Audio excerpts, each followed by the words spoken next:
سامعین کرام، آپ سن رہے تھے انسپیکٹر احمد یار خان مرحوم کی تفتیشی کہانیوں کے سلسلے میں ایک اردو کہانی لاش، لڑکی اور گف کے گناہ گار۔ یہ اس سلسلے کی آخری قسط ہے۔ مجھے امید ہے آپ کو میری یہ کاوش پسند آئی ہوگی۔ آپ نے اگر ابھی تک میرا چینل کہانی گھر سبسکرائب نہیں کیا تو ابھی میرے چینل کو سبسکرائب کر کے بیل نوٹیفیکیشن آن کر لیجئے تاکہ آنے والی ہر نئی کہانی کی اطلاع بر وقت آپ تک پہنچ سکے۔ ہمیں معلوم نہیں تھا کہ یہ شخص خنجر چلانے میں اتنا تیز ہے، داسا نے اپنا بیان دیتے ہوئے کہا۔ وہ اتنی تیزی سے خنجر کو گھمانے لگا کہ ہم گھبرا کر پیچھے ہٹے اور گف سے نکل آئے۔ وہ ہمارے پیچھے آیا۔ پریتو نے کہا کہ پکڑو اسے اور اسی خنجر سے ختم کر دو۔ ہوا یہ کہ سادھو ٹھوکر کھا کر گر پڑا۔ ان دونوں نے اسے اٹھنے نہ دیا۔ اس سے خنجر چھین کر 2 وار کیے۔ شفات اٹھا تو پریتو نے آخری وار اس کے پیٹ میں کیا اور خنجر وہیں چھوڑ کر دونوں بھاگ آئے۔ داسا نے بتایا کہ وہ اور پریتو نشے میں تھے۔ نشے کے علاوہ لالا گھنیش اور سیٹھ بنارسی داس نے انہیں یقین دلا رکھا تھا کہ اگر وہ پکڑے گئے تو انہیں بری کروا لیا جائے گا۔ یہ دوسرا نشہ تھا جو دونوں قاتلوں پر طاری رہا۔ یہی وجہ تھی کہ داسا بڑے مزے سے گھر میں سو رہا تھا۔ یہاں میں آپ کو ایک اور بات بتا دوں جو داسا اور پریتو کو معلوم نہیں تھی۔ شفاعت نے انہیں دیکھ کر خنجر جو چلایا تھا وہ اس لیے نہیں چلایا تھا کہ یہ 2 آدمی اسے قتل کرنے آئے ہیں۔ میں یہ رائے اس لیے یقین سے دے رہا ہوں کہ مجھے شفاعت کی ذہنی حالت معلوم تھی۔ کیشوری نے مجھے بتایا تھا کہ سادھو نے خنجر گھماتے ہوئے کہا تھا کہ اب تم انسانوں کے روپ میں آئے ہو۔ وہ انہیں جن بھوت سمجھ رہا تھا۔ اس پر وہ دورہ پڑ گیا تھا جسے آپ کالے جادو کا الٹا اثر کہہ سکتے ہیں، ضمیر کا رد عمل کہہ سکتے ہیں، اور اسے آپ شکوری کی آہوں کا اور اللہ کے کلام کا اثر بھی کہہ سکتے ہیں۔ صبح تک داسا کا بیان ختم نہیں ہوا تھا۔ میں جرا بھی کرتا جا رہا تھا۔ مجھے تو ذرا سی تفصیل کی ضرورت تھی کیونکہ مجھے مقدمہ قائم کرنا تھا۔ یہ اطلاع مجھے 2 گھنٹے پہلے مل گئی تھی کہ پریتو کو گھر سے گرفتار کر لیا گیا اور اسے حوالات میں بند کر دیا گیا ہے۔ داسا سے فارغ ہو کر میں نے پریتو کو حوالات سے نکلوا کر اپنے پاس بٹھایا اور اسے کہا کہ داسا بیان دے چکا ہے۔ تم بیان نہیں دو گے تو مجھے کوئی فرق نہیں پڑے گا، میں نے کہا۔ موقع کے گواہ موجود ہیں اور تمہارے ساتھی کا اقبالی بیان بھی مل گیا ہے۔ میں تمہیں سزائے موت دلاؤں گا۔ اگر بیان دے دو گے تو تمہیں مرنے سے بچا لوں گا اور ہو سکتا ہے تم اپیل میں بری ہو جاؤ۔ میں تمہیں یہ بھی بتا دیتا ہوں کہ اقبالی بیان نہیں دو گے تو یہاں تمہاری حالت زندہ لاش جیسی کر دوں گا۔ پریتو بھی کچا آدمی نکلا۔ وہ پہلی بار پکڑا گیا تھا۔ پولیس کے ساتھ اس کا واسطہ کبھی نہیں پڑا تھا۔ تھوڑی سی پسو پیش کے بعد وہ مان گیا اور اس نے اقبالی بیان دے دیا۔ یہ داسا کے بیان کی تائید تھی۔ بہت ہی معمولی سا فرق تھا۔ پریتو کا بیان شروع ہونے سے پہلے میں نے ایک کام کیا۔ میں ممتاز کے قتل کی بھی تفتیش ساتھ چلا رہا تھا۔ میں نے ایک کانسٹیبل کو ممتاز کے گاؤں بھیجا کہ وہ ممتاز کی ماں اور دونوں بھائیوں کو ساتھ لے آئے۔ میں پریتو کا بیان لینے لگا۔ اس نے بیان کے دوران 3-4 مرتبہ کہا، آپ بیان لے لیں، میں کچھ بھی نہیں چھپاؤں گا۔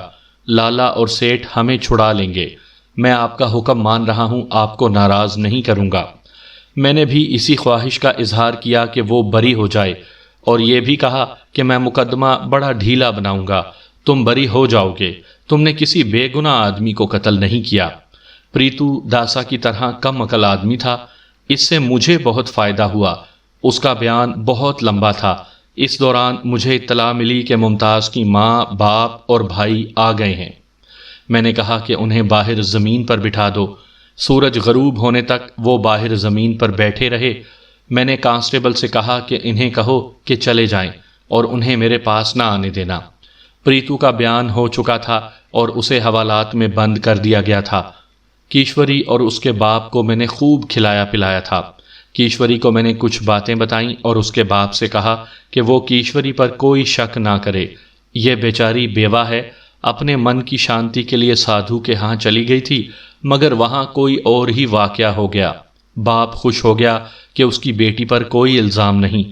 میں دراصل کیشوری کو خوش کرنا چاہتا تھا کیونکہ اسے میں نے گواہ کے طور پر عدالت میں پیش کرنا تھا۔ دونوں کو میں نے گاؤں بھیج دیا۔ شفاق کے قتل کے جرم میں لالا گھنیش چند اور سیٹھ بنارسی داس بھی شامل تھے، لیکن ان کے خلاف کوئی ثبوت نہیں تھا۔ کسی کے زبانی کہہ دینے سے کہ یہ قتل فلاں کے کہنے پر کیا گیا اسے گرفتار نہیں کیا جا سکتا تھا۔ مجھے توقع تھی کہ یہ دونوں سرکردہ ہندو میرے پاس آئیں گے اور ہو سکتا ہے کہ رشوت پیش کریں کہ داسا اور پریتو کو چھوڑ دوں، لیکن وہ نہ آئے۔ میں نے دوسرے دن صبح صبح ایک کانسٹیبل کو بھیجا کہ ممتاز کی ماں وغیرہ کو ساتھ لے آئے۔ میں انہیں پریشان کر رہا تھا۔ ASI سے کہا کہ وہ داسا اور پریتو کو مجسٹریٹ کے پاس لے جا کر ان کے اقبالی بیان قلم بند کروا لے۔ اس کے بعد دونوں ملزموں کو جیل کی حوالات میں چلے جانا تھا۔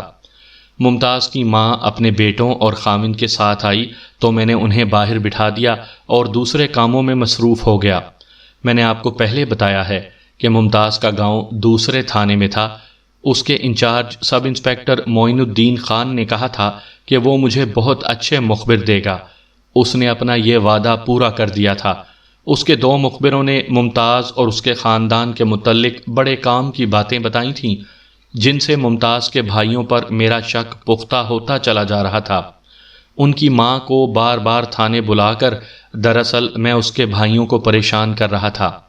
شام ہونے کو آئی لیکن میں نے ان لوگوں کو گاؤں چلے جانے کی اجازت نہ دی۔ سورج غروب ہو گیا، اندھیرا ہو گیا۔ میں اپنے گھر جانے لگا تو ممتاز کا بڑا بھائی میرے پاس آیا۔ وہ بہت پریشان تھا، کہنے لگا کہ انہیں اجازت جانے کی کیوں نہیں دی جا رہی۔ میں نے کہا کہ وہ مشتبہ ہیں، میں انہیں جب تک چاہوں گا تھانے میں رکھوں گا۔ میں گھر سے واپس آیا تو ممتاز کی ماں کو بلایا۔ اس کی یہ حالت تھی کہ پاؤں پر کھڑی رہنے کے قابل نہیں تھی۔ تم جس سادھو کے پاس جایا کرتی تھیں وہ قتل ہو گیا ہے، میں نے اسے کہا، اور شک تمہارے بیٹوں پر کیا جا رہا ہے۔ اس کی حالت ایسی ہو گئی جیسے بے ہوش ہو جائے گی۔ جس روز تمہارے بیٹوں کو پتہ چل گیا کہ منور کے ساتھ تمہارا کیا تعلق تھا، اس روز وہ منور کو بھی قتل کر دیں گے۔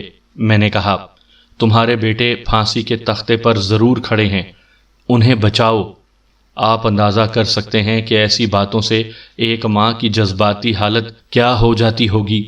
اس سے زیادہ بری حالت اس ماں کی ہو گئی۔ اس نے پہلے میری ٹھوڑی پکڑی، پھر فرش پر بیٹھ کر میرے پاؤں پکڑ لیے۔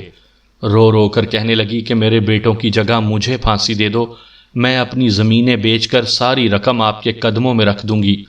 میں اس کے پاؤں تلے سے زمین نکالتا چلا گیا۔ اسے اس کا بھی اچھا خاصا دھچکا لگا تھا کہ میں نے اس کے اور منور کے تعلقات کا ذکر کر دیا تھا۔ وہ میرے آگے بچھتی چلی گئی۔ میں سادھو کے قتل میں تمہارے بیٹوں کو نہیں پکڑوں گا، میں نے کہا۔ میں قسم کھا کر وعدہ کرتا ہوں کہ کسی اور جرم میں تمہارے بیٹوں کو گرفتار نہیں کروں گا، لیکن ممتاز کے قتل کے متعلق مجھے صحیح بات معلوم ہونی چاہیے، ورنہ میں تمہارے بیٹوں کے لیے کچھ نہیں کر سکوں گا۔ اس میں کوئی شک نہیں کہ اپنی بہن کو انہوں نے ہی قتل کیا ہے۔ انہیں کہو کہ مجھے بتا دیں، میں انہیں بچا سکتا ہوں۔ لاش کی شناخت نہیں ہوئی، میرے سوا کسی کو معلوم نہیں کہ وہ لاش تمہاری بیٹی کی تھی۔ میں نے اس عورت کو 1 گھنٹہ چکر دیے، ایک سے ایک دلکش فریب دیا۔ میں اسے کہہ رہا تھا کہ وہ اپنے بیٹوں سے کہے کہ وہ مجھے بتا دیں کہ انہوں نے اپنی بہن کو کس طرح قتل کیا ہے۔ اگر نہیں بتائیں گے تو میں انہیں گرفتار کر لوں گا اور انہیں ایسے طریقوں سے منوا لوں گا کہ تم اپنے بیٹوں کو پہچان نہیں سکو گی۔ پھر وہ سیدھے پھانسی کے تختے پر یا عمر قید کے لیے کالا پانی چلے جائیں گے۔ خود بتا دیں گے تو میں انہیں صاف بچا لوں گا۔ کیا لیں گے آپ؟ اس نے پوچھا۔ جو تم لوگ دو گے وہ میں لے لوں گا، میں نے کہا۔ لوں گا اس وقت جب تمہارے بیٹوں کو چھوڑ دوں گا۔ دیہاتی عورت میرے اس جال میں آ گئی۔ مجھے انہوں نے 3-4 روز گزرے بتایا ہے کہ انہوں نے ممتاز کو قتل کر دیا تھا، اس نے کہا، اور وہ لاش اپنی گھوڑی پر ڈال کر وہاں دبا آئے تھے جہاں سے اس کی لاش ملی تھی۔ میں نے اس عورت کو تسلی دلاسا دے کر باہر بھیج دیا اور اس کے بڑے بیٹے کو بلایا۔ میں نے اسے بلانے میں دانستہ کچھ وقت لگایا تھا تاکہ ماں اسے اچھی طرح بتا دے کہ اس نے مجھے راز دے دیا ہے اور سودا طے ہو گیا ہے۔ ماں نے تمہیں کچھ کہا ہے؟ میں نے پوچھا۔ ہاں جی، اس نے جواب دیا۔ ہم آپ کی جھولی بھر دیں گے۔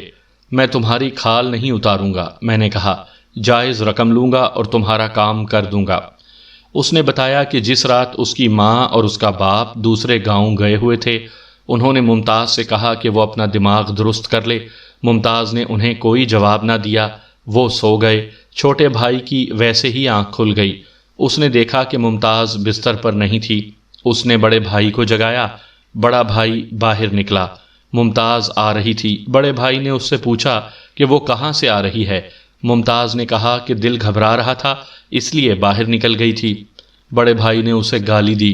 ممتاز نے ایک کے بجائے 2 گالیاں دے ڈالیں۔ چھوٹا بھائی بھی باہر نکل آیا۔ اس نے ممتاز کو بڑی بیہودہ بات کہہ دی تھی۔ ممتاز نے اسے اس سے زیادہ بیہودہ بات کہہ دی۔ دونوں اسے پکڑ کر اندر لے گئے۔ بڑے بھائی نے پیچھے سے اس کا گلا ہاتھوں میں دبا لیا۔ وہ مر گئی تو انہوں نے لاش گھوڑی پر ڈالی اور دور جا کر دبا آئے۔ انہوں نے گڑھا کدال سے کھودا تھا۔ چھوٹے بھائی کو بلایا تو بڑے بھائی کے کہنے پر اس نے بھی اقبال جرم کر لیا۔ رات آدھی گزر گئی تھی۔ میں نے ان کے ماں باپ سے کہا کہ وہ گاؤں چلے جائیں، ان کے بیٹے صبح آ جائیں گے۔ وہ چلے گئے اور میں نے دونوں بھائیوں کو حوالات میں بند کر دیا۔ دوسرے دن ان کا اقبالی بیان قلم بند کروانے کے لیے مجسٹریٹ کے پاس بھیجا تو دونوں نے بیان دینے سے انکار کر دیا۔ مجسٹریٹ نے انہیں جیل کی حوالات میں بھیج دیا۔ میں نے دونوں کیس سادھو کا قتل اور ممتاز کا قتل اکٹھے تیار کیے۔ دونوں کیسوں کو ثابت کرنا بڑا مشکل تھا۔ ممتاز کے قتل میں اس کے دونوں بھائیوں کو مجرم ثابت کرنا تو ناممکن نظر آ رہا تھا۔ میں نے جھوٹے گواہوں سے خالی خانے پر کیے۔ یہ کام بڑا ہی نازک اور محال تھا، لیکن میں نے کر لیا۔ اگر میں سنانے لگوں کہ کیسے کیا تو اسی کی ایک کتاب بن جائے گی۔ سیشن کورٹ نے ممتاز کے دونوں بھائیوں کو عمر قید کی سزا دی اور داسا اور پریتو کو سادھو کے قتل میں سزائے موت دی۔ انہوں نے ہائی کورٹ میں اپیلیں دائر کیں، سب کی اپیلیں نامنظور ہو گئیں۔ دلچسپ بات یہ ہے کہ لالا گھنیش چند اور سیٹھ بنارسی داس نے سادھو کو قتل کرایا تھا، لیکن وہ داسا اور پریتو کی مدد کو نہ آئے۔ انہوں نے ہندو کی ذہنیت کا بھرپور مظاہرہ کیا۔